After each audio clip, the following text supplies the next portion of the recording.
November 29th, 2021, our weekly cover crop check. We're just south of the Dodge County Fairgrounds on a Healthy Soil, Healthy Water farm participant. We're in week 25 for that first cover crop. We're going to look at it just a little bit. We're week 5 for the second cover crop. We're standing by our flags where we have been standing anyways for the past 2 months or so. Weather this past week, the ground is not frozen yet. We're still soil sampling every day. It's getting cold, so the lows getting down in the teens and the highs in the 30s, mid 30s or so. We had some 40s last week. This coming week we're going to have some 40s as well too for highs. Okay, we're going to dig into what we found. So this is strip crop. We got 8 rows of corn, 8 rows of beans, and it was harvested. And we're going to go look underneath the residue. The residue is keeping the plants warmer and growing and thriving. So this is either kale or rape.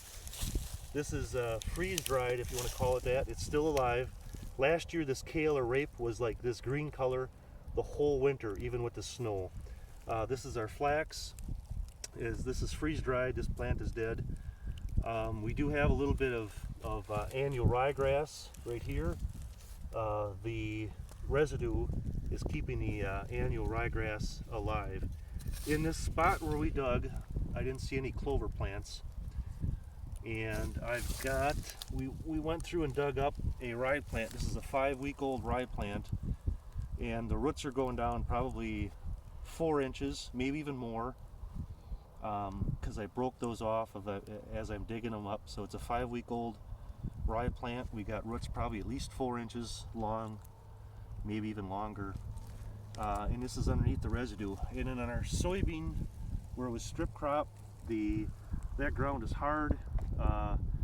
We just don't have the growth on that, on the area where it was soybeans.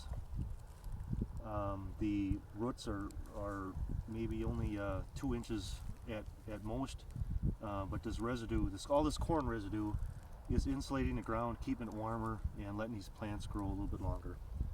So we'll shoot a video going down the field, looking at the residue. There just isn't much green that we can see, but there's roots that are growing underneath.